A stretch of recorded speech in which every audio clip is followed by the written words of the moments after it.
વિજ્ઞાન અને અધ્યાત્મ પરસ્પર પૂરક. લેખક પંડિત શ્રી રામ શર્મા આચાર્ય. ઓડિયો 2. બ્રહ્માંડના હૃદયનો ધબકાર. મનુષ્યનું હૃદય ધબકે છે તેના આધારે સમસ્ત શરીરમાં રક્ત પરિભ્રમણ અને ગતિશીલતા થતી રહે છે. ધબકાર બંધ થઈ જવાથી શરીરનું મૃત્યુ અવશ્યમેવ થઈ જાય છે. બ્રહ્માંડને પણ ઈશ્વરનું વિરાટ રૂપ માનવામાં આવે છે. તેનું પણ કોઈ હૃદય હોવું જોઈએ. આ ધબકાર વૈજ્ઞાનિકોએ સાંભળ્યો છે અને તે કોઈ તારા પરથી આવતો હોય એવી કલ્પના બદલે એ સ્વીકારવામાં આવ્યું છે કે તે બ્રહ્માંડના હૃદયનો ધબકાર છે. પૃથ્વી પર અંતરિક્ષમાંથી કોઈ ક્રમબદ્ધ રેડિયો સંકેત આવી રહ્યા છે. તેના સંબંધમાં ઘણા અનુમાન થઈ રહ્યા છે, જેમાં એક એ પણ છે કે કોઈ વિકસિત સભ્યતાવાળા લોકવાસીઓ પૃથ્વી સાથે સંપર્ક સૂત્ર જોડવા માટે આ સંકેત મોકલે છે. હવે આ સંબંધે વિશેષ જાણકારી ઉપલબ્ધ થઈ છે અને લાગે છે કે પલ્સાર્સ તારાઓમાંથી એક ચોક્કસ પ્રકારના શક્તિશાળી રેડિયો તરંગોનો વરસાદ થાય છે. તે જ ધરતી પર આવતા આવતા બીપ બીપ સંકેતોના રૂપમાં બદલાઈ જાય છે.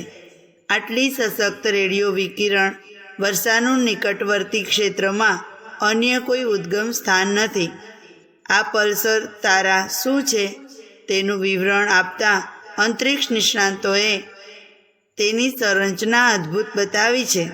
તે કહે છે કે જ્યારે કોઈ તારો જૂનો પુરાણો થઈને મૃત્યુની સમીપ પહોંચી જાય છે ત્યારે તેનો વિસ્તાર સંકોચાતા અત્યંત સઘન થઈ જાય છે. વિશાળ વિસ્તાર બહુ થોડામાં સમેટાઈ જાય છે. સૂર્ય આપણી પૃથ્વીથી 3.30,000 ગણો વજનદાર છે. જો તેની ઉર્જા સમાપ્ત થઈ જાય તો તે સંકોચાઈને માત્ર 10 કિલોમીટર વ્યાસનો ગોળો બની જાય. ત્યારબાદ પણ તેનું વજન તો એટલું જ રહેશે જેટલું અત્યારે છે. મરણ પથારીએ પડેલા બધા તારાઓની આ સ્થિતિ થાય છે. આ સંકોચનમાં જ્યાં વિસ્તાર ઘટી જાય છે ત્યાં તેમની રેડિયો ધર્મિતા અસંખ્ય ગણી વધી જાય છે અને તે સમગ્ર બ્રહ્માંડમાં ફેલાવા લાગે છે. અંતરના હિસાબથી જે ગ્રહ જેટલો નજીક હોય છે તે આ વિકિરણથી એટલો જ વધારે પ્રભાવિત થાય છે. અંતર વધવાની સાથે પ્રભાવ ઘટતો જાય છે. તે સ્વાભાવિક છે. અટકીને વિકિરણ ધરતી પર આવવાથી એમ લાગે છે કે જાણે કે બ્રહ્માંડનું હૃદય ધબકી રહ્યું છે. મનુષ્યનું હૃદય જે રીતે ધક ધક કરતું રહે છે તે જ રીતે કમબ્રદ રૂપે આ સંકેતો પર ધ્યાન કેન્દ્રિત કરવાથી લાગે છે કે બ્રહ્માંડ શરીરનું કોઈ હૃદય કેન્દ્ર છે. ત્યાં આ ધબકાર જેવું હલનચલન થાય છે. આ માન્યતાઓનો પૂર્વાપર સંબંધ એટલા માટે વધારે સારી રીતે બેસી જાય છે કે પ્રકૃતિગત હિલચાલની પાછળ પણ કોઈ લોલક ગતિને કામ કરતી સમજવામાં આવે છે. ઘડિયાળનું હલનચલન પણ લોલક ક્રમ પર આધારિત છે. હૃદયના ધબકારને પણ લોલક વ્યવસ્થા માનવામાં આવે છે.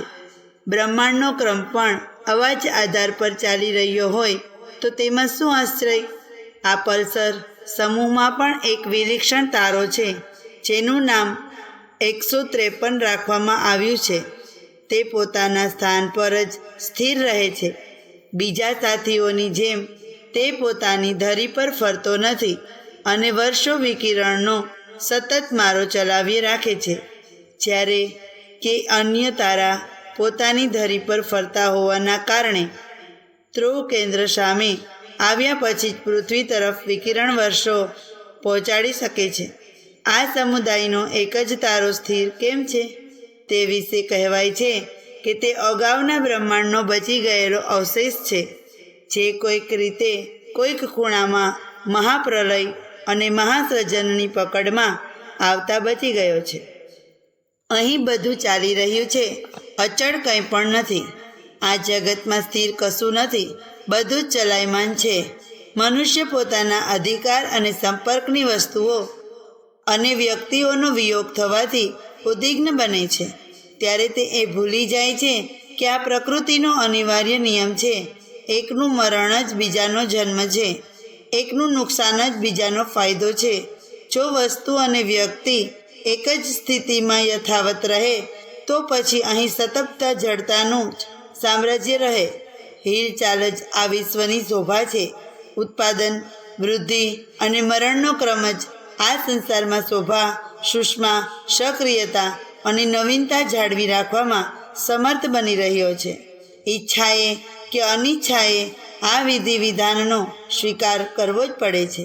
કેવળ મનુષ્ય જીવનથી સંબંધ ક્ષેત્રમાં જ નહીં, પરંતુ આ વિશ્વ બ્રહ્માંડના પ્રત્યેક ક્ષેત્રમાં ઉથલ પાથલથી સંબંધિત મહાન ગતિવિધિઓ નિરંતર ચાલી રહી છે. આપણી ધરતીને જ લો, તેના દૃશ્યમાન ક્ષેત્રમાં કેટલા અદ્ભુત પરિવર્તનો થઈ રહ્યા છે. આજે જ્યાં જળ છે ત્યાં કાલે સ્થળ બની જાય છે, અને જ્યાં સ્થળ છે ત્યાં જળનો વિશાળ ભંડાર જોવા મળે છે. પરિવર્તનના પ્રાકૃત નિયમથી આપણું ભૂતળ પણ બચી શક્યું નથી, તો પછી બિચારો મનુષ્ય સદા એક જ સ્થિતિમાં કાયમ રહે, તેનાથી સંબંધિત વસ્તુ અને વ્યક્તિ વ્યવસ્થાને જ ગોઠવાઈ રહે, આ કઈ રીતે બની શકે? પૃથ્વીના જળ સ્થળના ભાગનો જેવો નકશો આજે આપણે ભૂગોળ અને એટલસના પુસ્તકોમાં જોઈએ છીએ, તેવી જ સ્થિતિ કાયમ રહી નથી. તેમાં અનેકવાર ઉથલપાથલ થતી રહે છે. જ્યાં આજે અગાધ જળરાશિનો સમુદ્ર ફેલાયો છે, ત્યાં કોઈક સમયે જમીન હતી, અને જ્યાં આજે ભૂખંડ દેખાય છે ત્યાં ક્યારેક ઊંડો સમુદ્ર હતો. પૃથ્વી સંકોચાતી, વિસ્તરતી, શ્વાસ લેતી અને પડખું બદલતી રહે છે. આ ઉથલપાથલમાં જ જળનું સ્થાન સ્થળ લઈ લે છે, અને સ્થળનું સ્થાન જળ મહાદ્વીપ જેટલા આજે ગણીએ છીએ એનાથી વધારે ભૂતકાળમાં ક્યારેક હતા તો ક્યારેક ઓછા. જે ક્ષેત્રોના આવાગમનના સમુદ્ર બાધક છે, ત્યાં ક્યારેક કોઈક સમયે નિર્બાધ રીતે ચાલીને અથવા વાહનોથી જ અવર જવર થતી હતી. તે દિવસોનું સુવિસ્તૃત સ્થળ ક્ષેત્ર કપાઈને આજે ટુકડે ટુકડા થઈ ગયું છે. વચ્ચે સમુદ્ર આવી જવાથી હવે તે ક્ષેત્ર સંકળાયેલા ન રહેતા અલગ અલગ થઈ ગયા છે. ભારત ક્ષેત્રને જ લો, તે ઉત્તર તરફ ખસતો આવી રહ્યો છે અને દક્ષિણનો ભાગ સમુદ્રમાં ડૂબતો જઈ રહ્યો છે. ખગોળશાસ્ત્રીઓના અભિપ્રાય અનુસાર છેલ્લા 1 કરોડ વર્ષમાં તે 30 ડિગ્રી ઉત્તરમાં ખસી ગયો છે. આ ક્રમ આજે પણ ચાલુ છે. આજે ભૂગોળને પૂર્વ પશ્ચિમ ગોળાર્ધોમાં વહેંચી શકાય છે. ભૂતકાળમાં આ સ્થિતિ નહોતી. ત્યારે ઉત્તર દક્ષિણ ગોળાર્ધ હતા. ઉત્તર ગોળાર્ધમાં સમગ્ર એશિયા, યુરોપ, ઉત્તર અમેરિકા ખંડ સામેલ હતા. દક્ષિણ ગોળાર્ધમાં ઓસ્ટ્રેલિયા, આફ્રિકા અને દક્ષિણ અમેરિકા વગેરે હતા. બંને ગોળાર્ધની વચ્ચે સમુદ્ર તો હતો, પરંતુ આટલો પહોળો અને ઊંડો નહીં.